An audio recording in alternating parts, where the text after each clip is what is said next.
Assalamualaikum warahmatullahi wabarakatuh. Perkenalkan, saya Rizky Anissa dengan NIM 432222018 dan saya Nur Hikmah dengan NIM 432222021. Pada kesempatan kali ini, kami akan mempresentasikan hasil kerja kelompok kami mata kuliah Industri Agro dengan judul Industri Kelapa Sawit yang akan diolah menjadi produk utama yaitu crude palm oil dan produk turunannya berupa minyak goreng, margarin, sabun, dan asam lemak. Baik, di sini saya sebagai pemateri pertama terlebih dahulu akan menjelaskan sebenarnya itu kelapa sawit apa sih. Jadi, tanaman kelapa sawit merupakan salah satu komoditas perkebunan yang menempati posisi penting, baik dalam sektor pertanian secara umum maupun di sektor perkebunan secara khusus. Hal ini disebabkan karena di antara berbagai tanaman penghasil minyak atau lemak, kelapa sawit mampu memberikan nilai ekonomi tertinggi per hektar di dunia. Nah, kelapa sawit ini merupakan salah satu tanaman perkebunan yang memiliki nilai ekonomi tinggi dibandingkan dengan tanaman pangan lainnya. Tanaman kelapa sawit dikenal sebagai penghasil minyak nabati terbesar sekaligus paling efisien dibandingkan dengan tanaman penghasil minyak lainnya. Minyak kelapa sawit ini memiliki kegunaan yang sangat luas, baik dalam industri pangan, komestik, farmasi, maupun industri logam.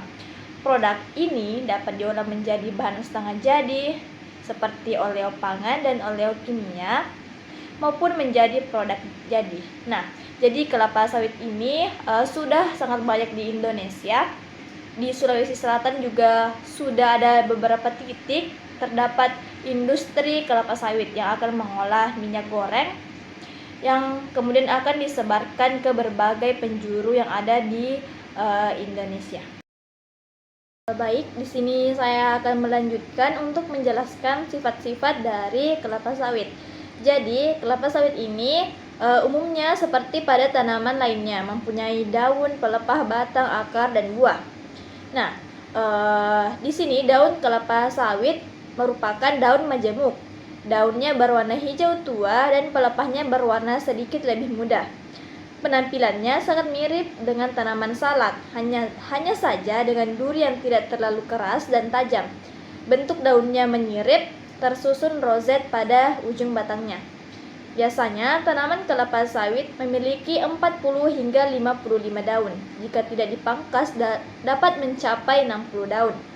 Tanaman kelapa sawit tua dapat membentuk 2 hingga 3 daun setiap buahnya. Sedangkan yang lebih muda menghasilkan 3-4 daun per bulan.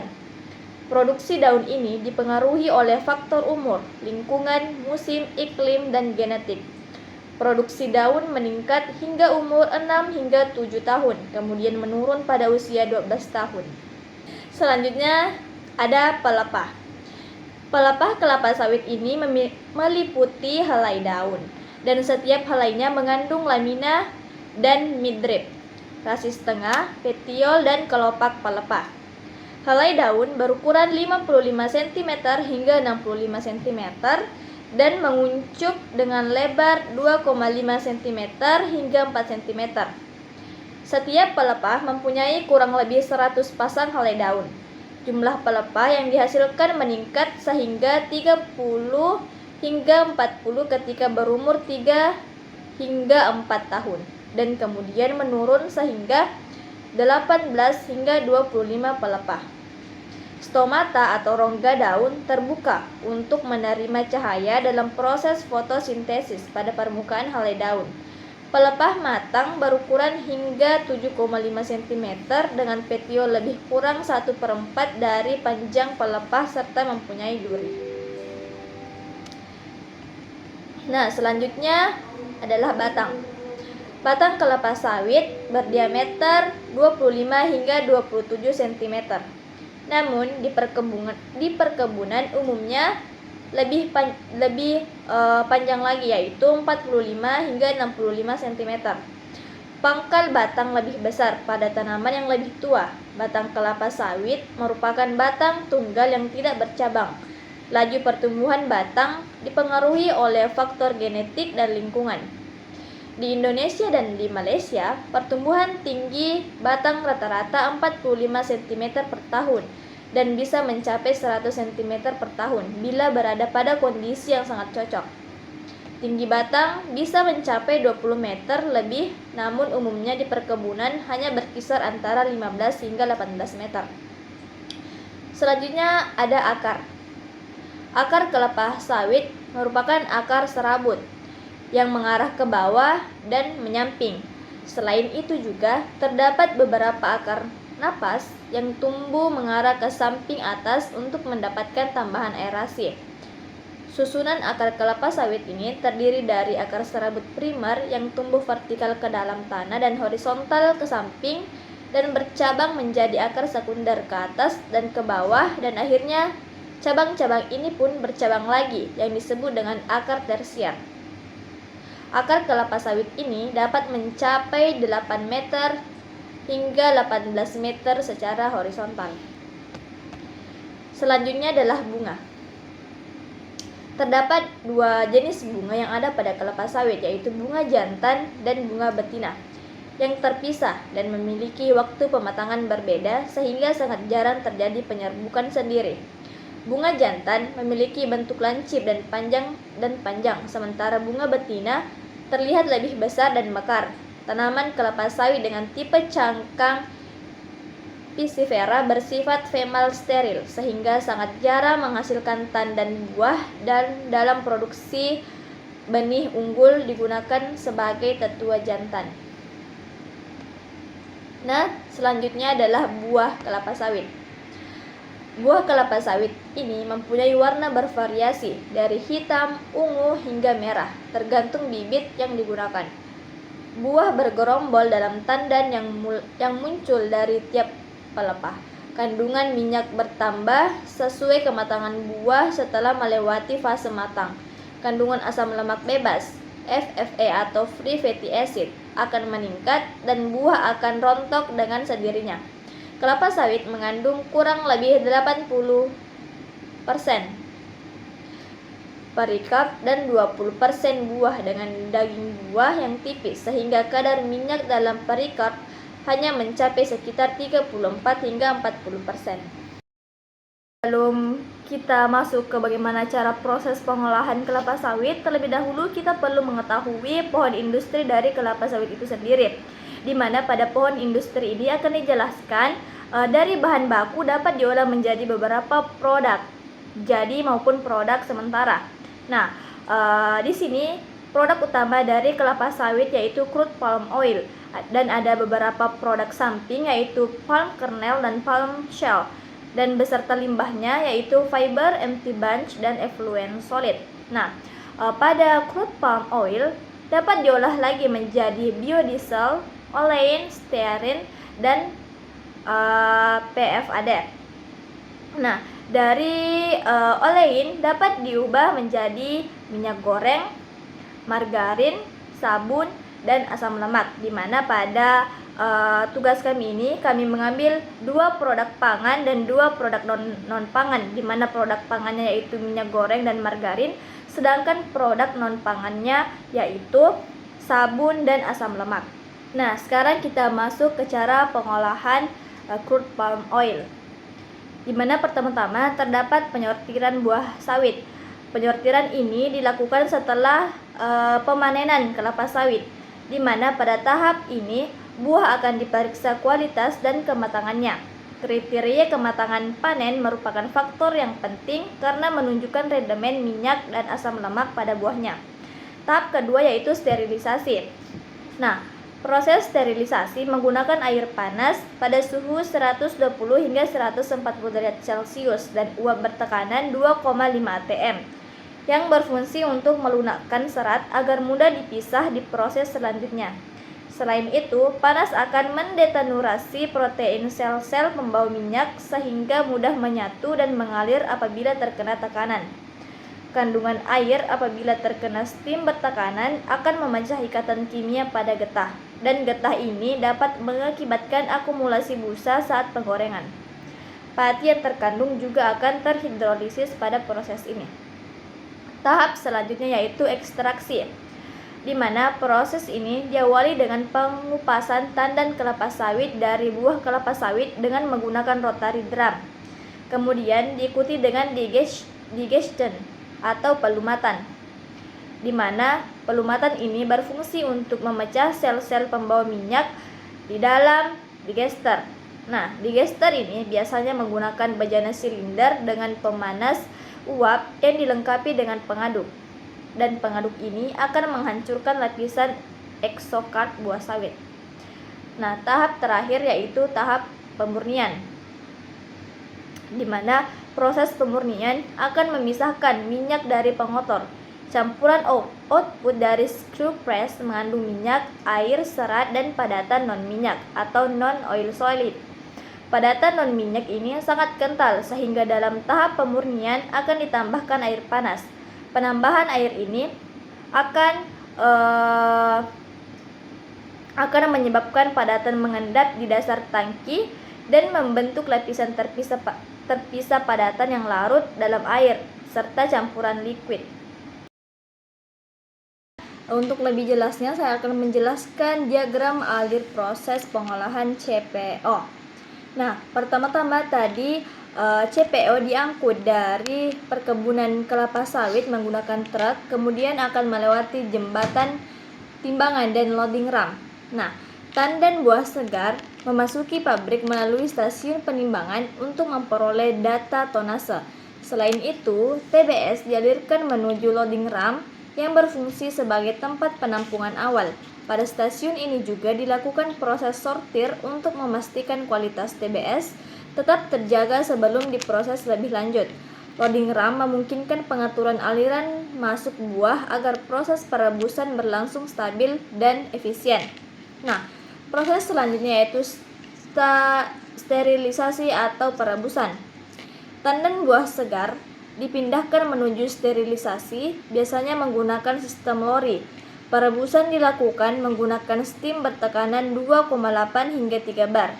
Tujuan utamanya adalah untuk menghentikan aktivitas enzim lipase untuk mencegah kenaikan asam lemak bebas, mempermudah proses perontokan buah dari tandan, melunakkan daging buah, serta membunuh bakteri pengganggu. Perebusan menjadi salah satu tahap penting dalam memaksimalkan rendemen minyak. Dari sterilisasi diumpankan lagi menuju ke treaser atau perontok buah, di mana buah yang telah direbus dimasukkan ke dalam treaser berbentuk drum berputar atau rotary drum. Proses ini bertujuan memisahkan janjang kosong dari buah lepas. EFB kemudian dikirim ke unit pengelolaan limbah atau composting, sementara buah yang terlepas dari tandan selanjutnya diolah ke tahap berikutnya, yaitu digester atau pelumatan buah. Buah yang lepas yang telah terpisah masuk di digester. Di sini buah dicacah dan diaduk menggunakan pisau pengaduk sambil dipanaskan pada suhu sekitar 90 hingga 95 derajat Celcius. Proses pelumatan ini memecah sel minyak sehingga minyak dapat keluar lebih mudah saat proses pengepresan.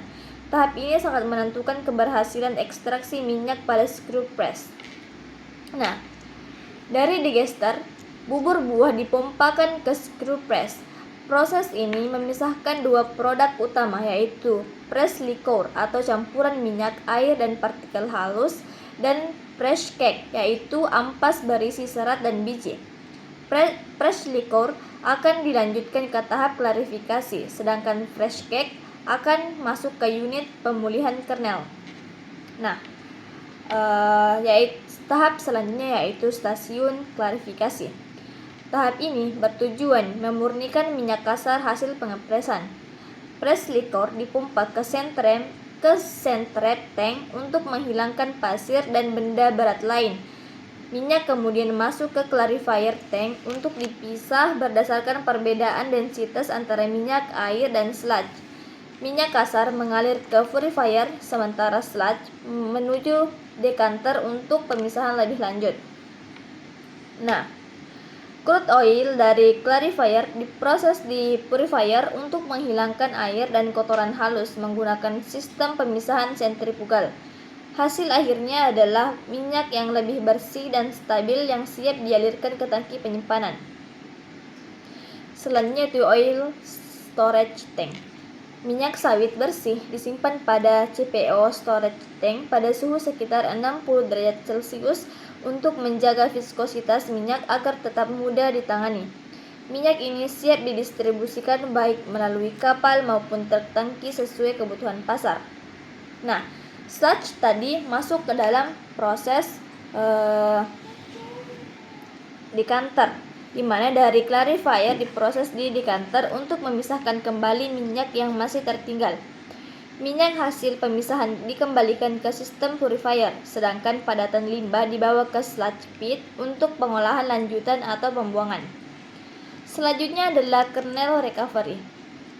Press cake dari screw press dipindahkan ke depth recapper atau cake breaker untuk memisahkan serat dan biji. Kemudian dipisahkan menggunakan LTDS atau Light Tenera Dry Separator berbasis udara panas. Setelah itu, biji masuk ripple mill untuk dipecah, sehingga kernel dan cangkangnya bisa dipisahkan melalui clay bed atau hydrocyclone. Kernel kering disimpan dalam kernel silo untuk dipasarkan sebagai bahan baku minyak inti sawit. Selanjutnya itu sistem boiler dan steam. Pada diagram ini ditunjukkan aliran steam, yaitu ditandai dengan warna merah, yaitu ke berbagai stasiun seperti sterilisasi dan digester. Setelah digunakan, kondensat dialirkan kembali ke boiler house untuk dipanaskan ulang. Boiler menggunakan serat dan cangkang sebagai bahan bakar, menjadikan sumber energi utama di pabrik kelapa sawit. Nah, di sini saya akan menjelaskan parameter-parameter umum pada CPO, di mana di sini terdapat 5 parameter. Yang pertama yaitu ada parameter asam lemak bebas. Persyaratannya yaitu maksimal 0,5%, dan ini diatur berdasarkan Standar Nasional Indonesia tahun 2006. Parameter selanjutnya adalah air, maksimal 0,5%, pemotor maksimal 0,05%, bilangan yodium 50 hingga 55 gram yodium per 100 gram CPO, dan warna harus berwarna jingga kemerah-merahan. Nah, parameter-parameter ini harus berada pada titik yang telah disyaratkan berdasarkan Standar Nasional Indonesia. Jika tidak sesuai dengan standar itu, maka CPO tidak dapat dipasarkan. Selanjutnya saya akan menjelaskan cara pengolahan CPO menjadi minyak goreng. Di mana pertama-tama di sini adalah bahan baku CPO itu ternyata masih mengandung sejumlah gam, logam, dan pigmen, sehingga harus masuk ke proses degamming, di mana pada proses degamming ini dilakukan pada temperatur 90 hingga 110 derajat Celcius selama 15 hingga 30 menit. Tujuan dari proses degamming ini yaitu untuk menghilangkan gam atau fosfolipid, getah, dan kontaminan yang dapat membuat minyak cepat rusak.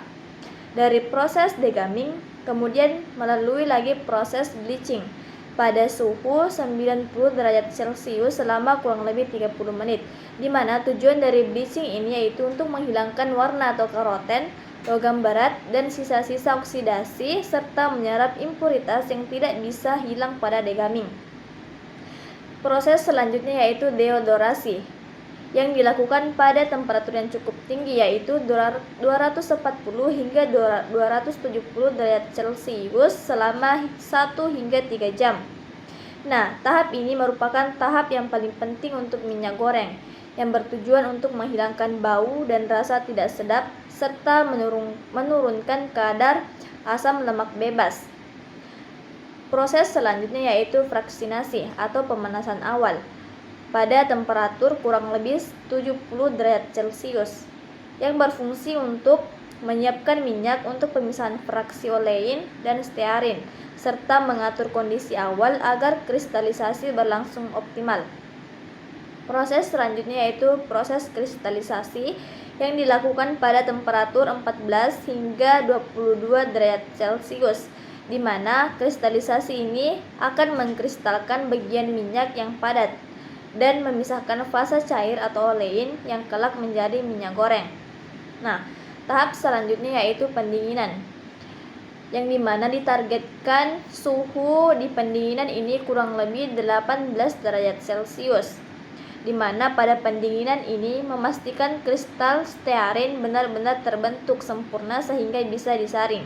Nah, lanjut ke proses penyaringan yang bertujuan untuk memisahkan olein dari stearin, dan hasil filtrasi berupa RBD olein, yaitu minyak goreng sawit.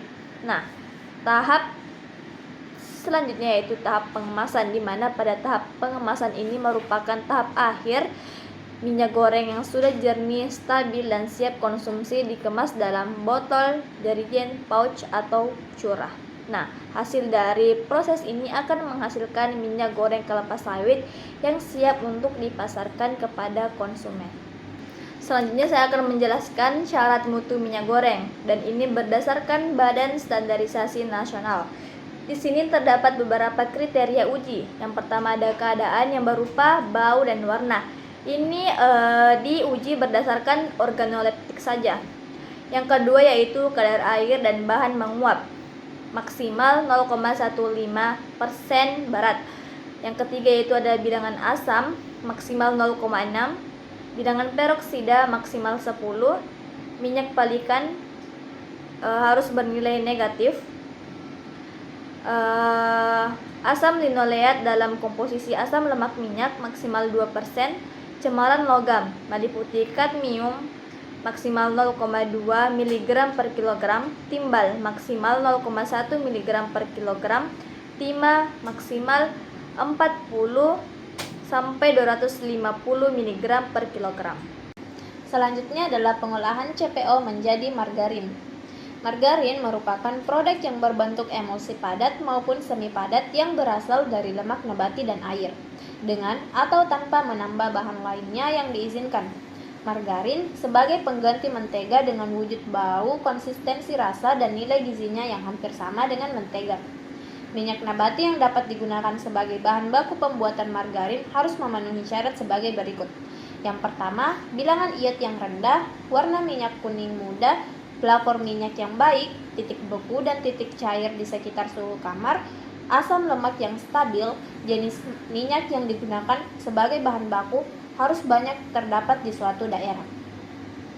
Agar dapat dimanfaatkan sebagai bahan baku pembuatan margarin, maka minyak nabati yang sudah dipergunakan terlebih dahulu dimodifikasi guna memperoleh sifat yang diinginkan, seperti sifat pencairan, kandungan asam lemak ganda tidak jenuh, stabilitas terhadap oksigen, dan sebagainya. Nah, ada beberapa metode yang dapat digunakan untuk mengubah minyak cair menjadi minyak lemak padat atau lemak setengah padat. Macam-macam metode tersebut terdiri atas 3. Yang pertama ada hidrogenasi. Hidrogenasi adalah suatu proses yang dilakukan dengan tujuan untuk memungkinkan mengubah minyak nabati menjadi lemak yang biasa digunakan banyak orang dengan rasa yang lebih stabil dan harga yang lebih murah. Proses hidrogenasi dilakukan untuk 2 alasan, yaitu untuk mengubah minyak atau lemak ke bentuk fisik yang lebih mudah penanganannya, dan untuk meningkatkan kestabilan oksidatif. Kestabilan rasa dibutuhkan untuk menjaga produk lebih tahan lama setelah pemprosesan dan pengepakan. Reaksi pada proses hidrogenasi dapat terjadi pada permukaan katalis sehingga menyebabkan reaksi antara molekul minyak dan gas hidrogen. Adapun tahapan proses hidrogenasi untuk menghasilkan margarin adalah sebagai berikut. Yang pertama, proses netralisasi atau penetralan. Pada tahap netralisasi, CPO atau crude palm oil atau minyak nabati mentah diolah untuk menghilangkan asam lemak bebas atau FFA. Proses ini biasanya menggunakan larutan basah seperti NaOH.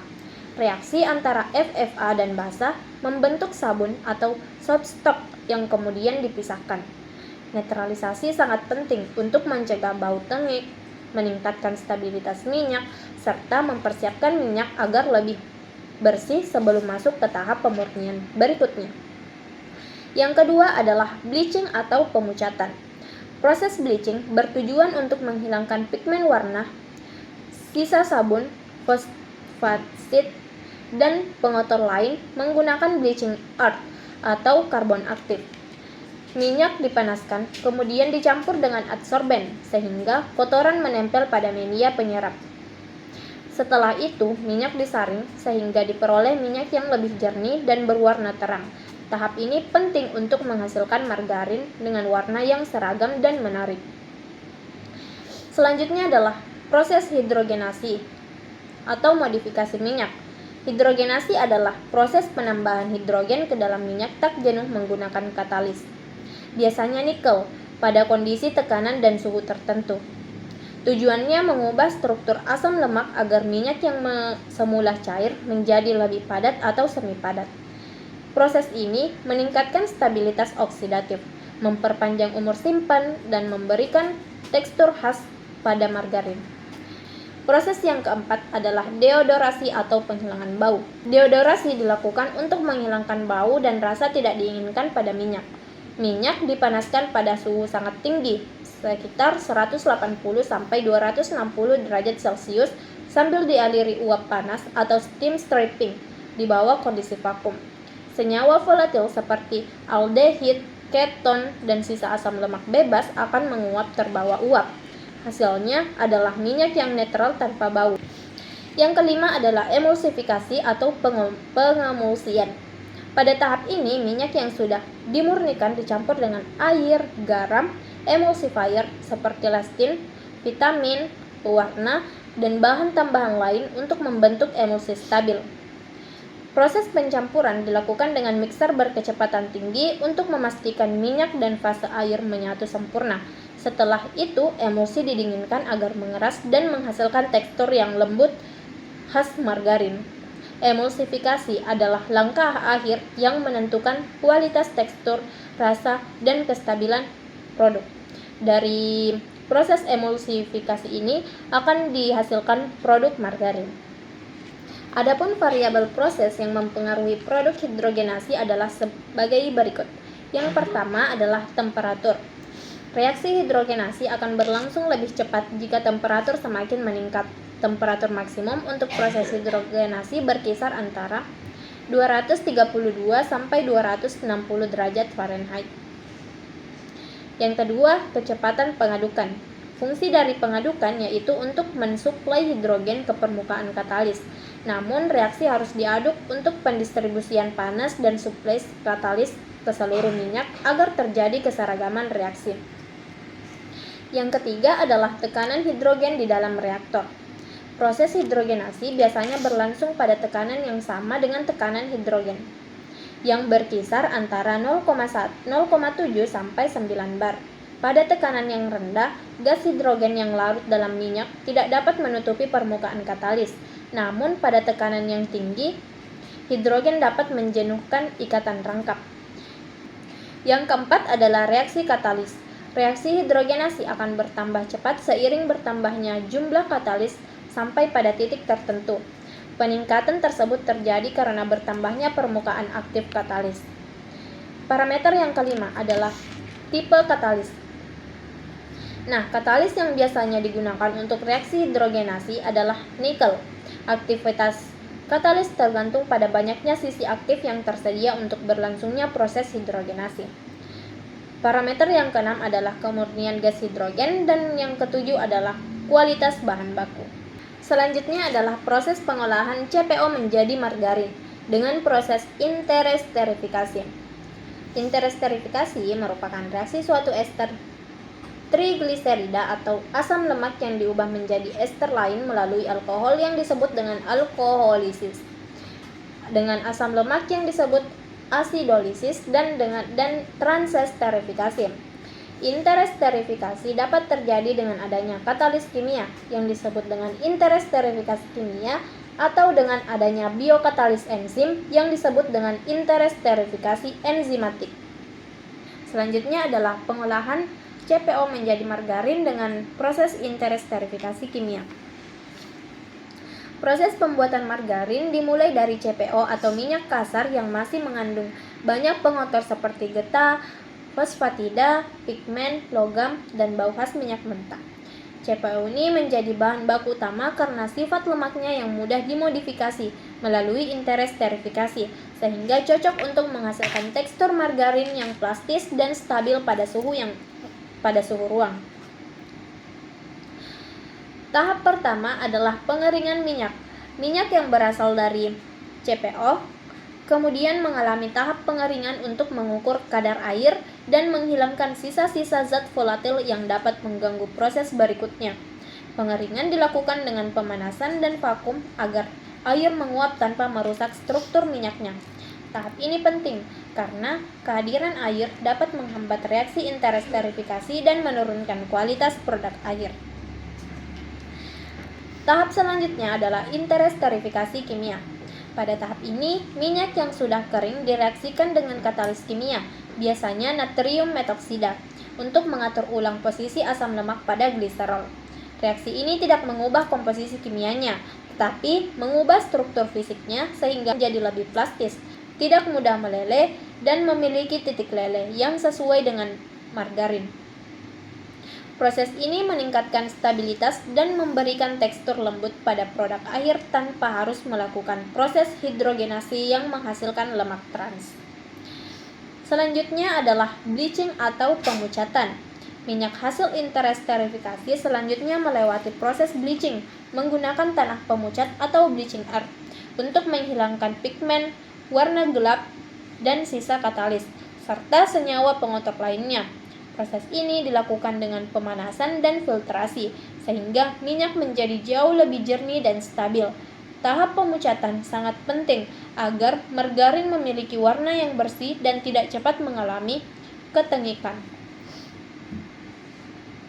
Proses selanjutnya adalah deodorisasi atau pemurnian. Tahap deodorisasi menggunakan teknik pemanasan tinggi dalam kondisi vakum untuk menghilangkan bau yang tidak sedap, senyawa volatil, dan sisa-sisa asam lemak bebas dari minyak. Uap yang dihasilkan akan membawa keluar komponen berbau sehingga minyak menjadi netral dan aman digunakan dalam proses penyimpanan pangan. Proses ini memastikan margarin tidak memiliki aroma yang mengganggu dan lebih stabil dalam penyimpanan.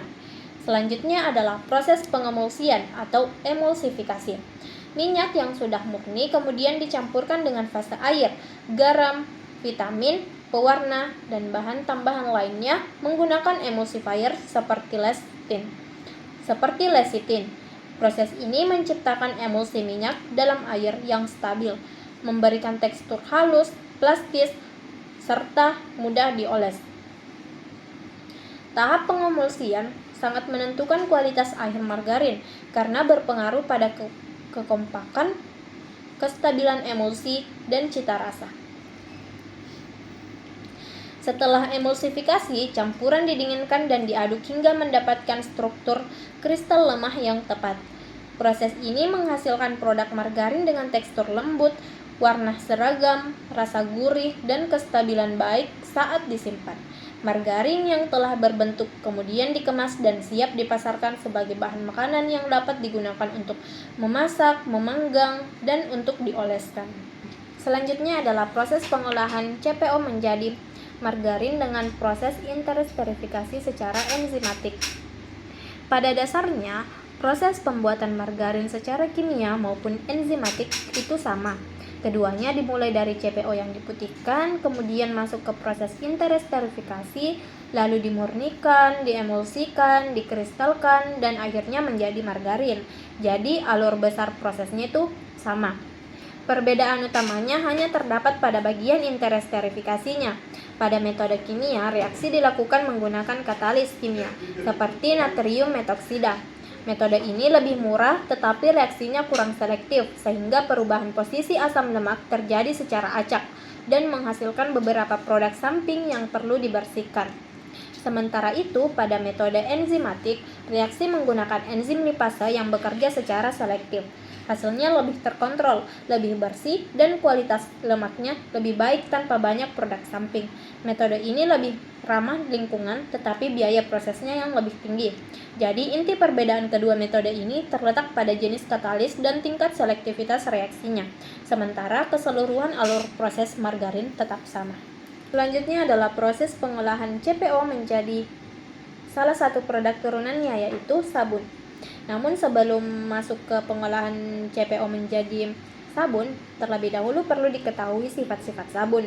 Yang pertama, sabun adalah garam alkali dari asam lemak suhu tinggi sehingga akan dihidrolisis parsial oleh air. Karena itu, larutan sabun dalam air bersifat basah. Yang kedua, jika larutan sabun dalam air diaduk, maka akan menghasilkan buih. Peristiwa ini tidak akan terjadi pada air sadar. Yang ketiga adalah sabun mempunyai sifat membersihkan. Sifat ini disebabkan proses kimia koloid. Sabun digunakan untuk mencuci kotoran yang bersifat polar maupun nonpolar karena sabun mempunyai gugus polar dan nonpolar. Selanjutnya adalah proses pengolahan CPO menjadi sabun. Nah, proses yang pertama adalah heating atau pemanasan. Nah, minyak atau CPO akan dipanaskan lebih lanjut hingga mencapai suhu sekitar 135 derajat Celcius. Pemanasan ini bertujuan untuk menurunkan viskositas minyak sehingga proses pencampuran dengan larutan alkali menjadi lebih efektif. Selain itu, pemanasan membantu mensterilkan minyak dan memastikan tidak ada kandungan air yang berlebih yang dapat mengganggu reaksi saponifikasi. Minyak yang telah mencapai suhu stabil kemudian dialirkan menuju tahap dosing. Tahap selanjutnya adalah dosing. Pada tahap dosing minyak, jumlah minyak yang akan masuk ke proses pencampuran diatur secara presisi menggunakan pompa atau flow meter. Pengaturan laju alir ini sangat penting agar perbandingan minyak dan NaOH sesuai dengan kebutuhan reaksi. Dosing yang tidak tepat dapat menghasilkan sabun yang keras, sabun yang lunak, atau tidak bereaksi sepenuhnya. Dengan sistem dosing, proses produksi menjadi stabil dan konsisten. Selanjutnya adalah pencampuran NaOH padat dengan air. Tahap ini membentuk larutan alkali. Larutan NaOH yang terbentuk bersifat sangat basah dan menjadi komponen penting untuk memecah trigliserida dalam minyak. Proses pelarutan NaOH bersifat eksoterm, sehingga suhu larutan akan meningkat dengan sendirinya. Larutan ini kemudian disiapkan untuk proses pemanasan lanjutan. Tahap selanjutnya adalah heating untuk larutan NaOH. Larutan NaOH yang telah terbentuk kemudian dipanaskan untuk menyamakan suhunya dengan suhu minyak yang sudah dipanaskan. Penyamaan suhu ini sangat penting karena perbedaan suhu yang terlalu besar dapat menyebabkan mixing tidak homogen atau reaksi berlangsung dengan tidak stabil. Dengan pemanasan ini, larutan NaOH menjadi siap untuk memasuki tahap dosing. Selanjutnya adalah dosing untuk NaOH. Pada tahap ini, larutan NaOH dialirkan atau diatur jumlahnya secara presisi agar sesuai dengan jumlah minyak yang telah masuk sebelumnya. Pengaturan ini memastikan rasio minyak dan NaOH sesuai dengan stoikiometri reaksi saponifikasi. Apabila NaOH terlalu banyak, sabun akan terasa keras dan beralkali. Jika terlalu sedikit, minyak tidak akan bereaksi sempurna. Setelah dosing, larutan NaOH masuk ke unit mixing bersama dengan minyak. Nah, tahap selanjutnya adalah mixing atau pencampuran. Pada tahap mixing, minyak panas dan larutan NaOH dicampur dalam kondisi tekanan sekitar 3,5 bar dan suhu sekitar 100 derajat Celcius. Disinilah reaksi saponifikasi terjadi, yaitu pemutusan trigliserida menjadi sabun dan gliserin. Mixing dilakukan menggunakan agitator atau mixer bertekanan tinggi agar reaksi berlangsung cepat dan merata. Hasil dari tahap ini berupa campuran sabun mentah yang masih mengandung air dan gliserin. Hasil dari mixing akan dipompa masuk ke heating. Pada tahap pemanasan pertama ini, campuran sabun dipanaskan hingga suhu sekitar 245 derajat Celcius untuk mempercepat reaksi saponifikasinya yang tersisa dan mengurangi kadar air. Pemanasan ini juga membantu memisahkan komponen-komponen non-sabun. Suhu tinggi memungkinkan campuran menjadi lebih cair sehingga proses selanjutnya yaitu pemanasan lanjut dapat berjalan dengan optimal. Nah, selanjutnya adalah heating untuk yang kedua kalinya. Nah, pemanasan kedua ini dilakukan hingga suhu mencapai 288 derajat Celcius untuk menguapkan sisa air dan menguapkan gliserin dari campuran sabun. Suhu ini Suhu ini cukup tinggi untuk memfasilitasi pemisahan, tetapi tetap dijaga agar tidak menyebabkan degradasi sabun. Setelah pemanasan ini, campuran sabun menjadi lebih murni dan siap masuk ke tahap vacuum spray. Pada tahap vacuum spray, campuran sabun panas disemprotkan ke dalam ruang bertekanan vakum. Tekanan rendah membuat air dan gliserin yang memiliki titik didih menjadi mudah menguap. Proses ini memisahkan sabun dari uap gliserin dan juga membantu mengurangi kadar air dalam sabun. Vacuum spray menghasilkan dua aliran, yaitu uap gliserin dan massa sabun pekat. Uap gliserin yang terpisah dari sabun terkumpul sebagai glycerin vapor. Uap ini masih mengandung sedikit air dan kotoran, sehingga tidak langsung digunakan. Pemisahan melalui vacuum spray membuat gliserin keluar dalam bentuk uap agar proses pemurnian berikutnya lebih mudah dilakukan. Gliserin yang dihasilkan merupakan produk samping yang bernilai tinggi. Uap gliserin kemudian didinginkan sehingga mengalami kondensasi dan berubah kembali menjadi cairan. Pada tahap fraksinasi ini, gliserin dipisahkan dari air dan pengotor lain berdasarkan perbedaan titik didihnya. Hasil berupa gliserin kasar atau crude gliserin dan air. Gliserin dapat diproses lebih lanjut untuk industri kosmetik, farmasi, dan makanan. Kemudian, setelah gliserin terpisah, sisanya adalah massa sabun panas yang masih dalam bentuk semi cair. Sabun ini merupakan produk utama yang akan diproses lebih lanjut. Pada tahap ini, sabun sudah berbentuk tetapi masih harus didinginkan dan dibentuk agar mendapatkan tekstur dan kekerasan yang diinginkan. Massa sabun kemudian dikeluarkan dari peralatan vakum dan dialirkan ke unit penyelesaian.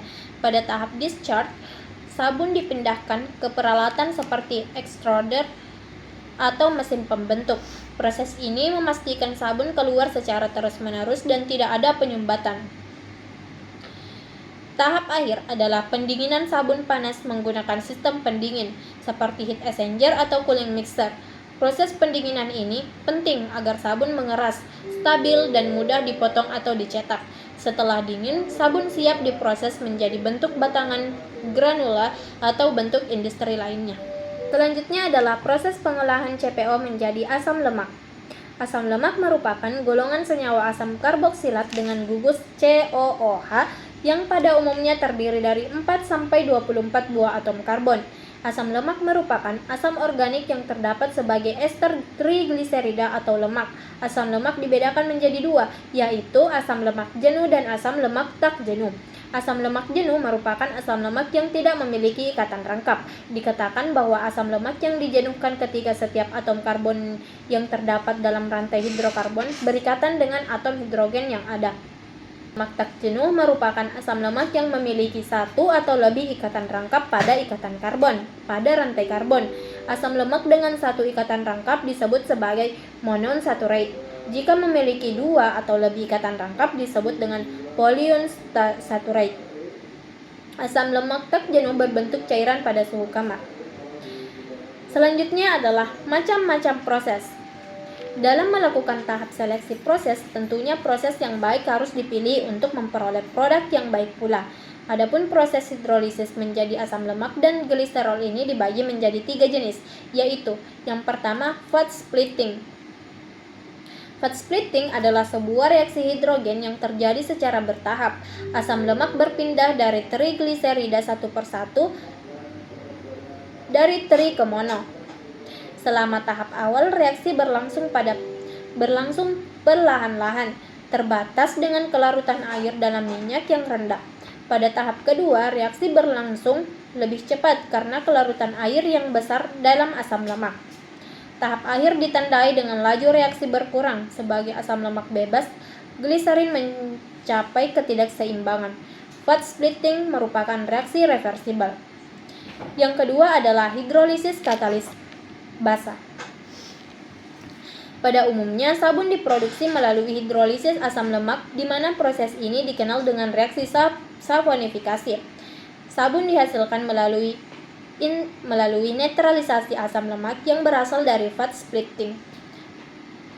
Pada skala laboratorium, hidrolisis alkali ini direaksikan dengan kelebihan basa, misalnya kalium hidroksida 1 m dalam etanol 95%, direfleks selama 1 jam dan asam lemak diperoleh kembali setelah asidifikasi campuran tersebut. Ini merupakan salah satu cara yang sederhana yang cukup banyak menghasilkan asam lemak. Yang ketiga adalah hidrolisis katalis enzimatik.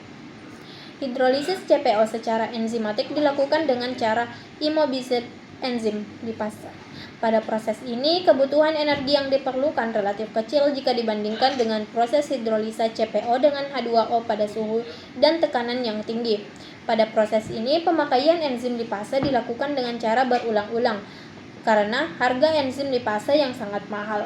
Reaksi yang terjadi pada proses hidrolisa secara enzimatik sama seperti reaksi hidrolisis yang terjadi pada proses hidrolisis lemak atau minyak dengan menggunakan temperatur dan tekanan yang tinggi. Reaksi ini dilakukan pada kondisi optimum aktivitas enzim lipase, yaitu pada suhu 35 derajat Celcius dan pH 4,7 sampai dengan 5.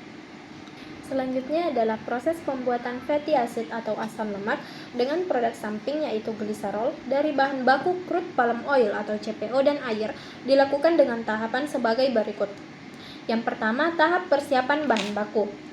Bahan baku yang digunakan dalam proses ini adalah CPO yang telah ditreatment, kemudian disimpan dalam tangki penyimpanan pada kondisi cair dengan suhu 32 derajat Celcius dan tekanan 1 atm. Selanjutnya dipanaskan di heater 1 sehingga suhunya naik dari 32 menjadi 90 derajat Celcius. Sebelum dialirkan menggunakan pompa menuju reaktor. Selanjutnya tahap pembuatan produk. Jadi CPO atau minyak sawit dipompakan menuju reaktor.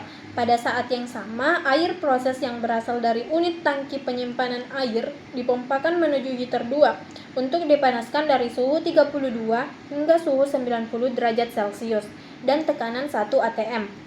Kemudian air tersebut diumpankan menuju reaktor melalui pompa. Di dalam reaktor ini akan terjadi reaksi hidrolisis atau pemecahan gugus alkali, pemecahan gugus alkil dan dalam trigliserida dengan air menjadi asam lemak atau fatty acid dan gliserol. Untuk menjaga kondisi operasi agar tetap konstan dan karena reaksi bersifat endotermis atau membutuhkan panas, maka steam dengan tekanan 54 atm diinjeksikan dengan massa tertentu sehingga konversi hidrolisis bisa mencapai 98-99 tanpa bantuan katalisator apapun. Selanjutnya, produk hasil reaktor dialirkan menuju flash tank untuk memisahkan fase cair dan uap yang terbentuk dalam proses reaksi. Sebelum itu, tekanannya diturunkan menggunakan expansion valve menjadi 1 atm dengan suhu 140 derajat Celcius. Dalam proses flash tank diketahui yang mengandung asam lemak adalah fase cair. Cairan yang mengandung asam lemak akan mengendap di bagian bawah tangki karena density-nya lebih tinggi dibandingkan dengan fase uap.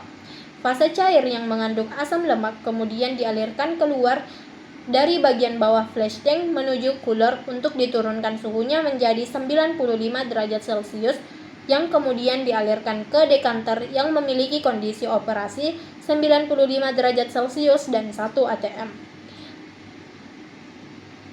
Pada proses ini, terjadi pemisahan asam lemak dari gliserol berdasarkan dengan kelarutan masing-masing yang dimana light sebagai asam lemak dan heavy sebagai gliserol. Selanjutnya adalah tahap pemurnian produk. Asam lemak atau fatty acid yang dihasilkan sebagai light akan mengalir menuju bagian atas dekanter. Untuk menghasilkan produk asam lemak dengan kemurnian yang tinggi dilakukan proses pemisahan antara asam lemak dan trigliserida menggunakan kolom destilasi untuk menghasilkan produk utama yaitu asam lemak dengan kemurnian 99%. Hasil top kolom destilasi yaitu trigliserida dikondensasi dengan menggunakan kondensor dan hasil bottom kolom destilasi dialirkan menuju cooler untuk menurunkan suhu 95 derajat Celcius menjadi 35 derajat Celcius. Aliran massa dari cooler selanjutnya dialirkan menggunakan pompa menuju tangki penyimpanan air asam lemak sebagai produk, sedangkan sweet water atau gliserol air yang dihasilkan sebagai heavy akan menuju ke bagian bawah dekanter dan dipompa menuju vaporizer. Pada proses ini memisahkan gliserol dengan air dan sisa bahan baku. Bagian atas vaporizer dialirkan menuju tangki limbah dan bagian bawah sebagai produk heavy dialirkan menuju cooler untuk menurunkan suhunya dari 105 derajat Celcius menjadi 35 derajat Celcius yang selanjutnya akan menuju ke tangki penyimpanan air untuk penyimpanan air gliserol sebagai produk samping.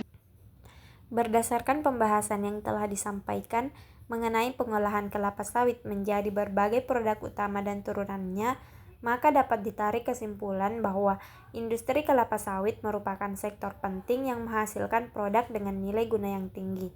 Melalui proses pengolahan lebih lanjut, kelapa sawit dimanfaatkan sebagai produk pangan seperti minyak goreng dan margarin, serta produk non-pangan seperti sabun dan asam lemak. Hal ini menunjukkan bahwa kelapa sawit memiliki peran strategis dalam mendukung kebutuhan industri pangan dan non-pangan, serta memberikan manfaat bagi kehidupan sehari-hari. Demikian penjelasan yang dapat kami sampaikan. Semoga materi ini bermanfaat dan menambah pengetahuan bagi yang menonton. Terima kasih atas perhatian. Ibu Filia Dharma Paramita, STP MFood SC PhD, selaku dosen pengampu mata kuliah Industri Agro, serta seluruh pihak yang telah menyimak video ini. Terima kasih.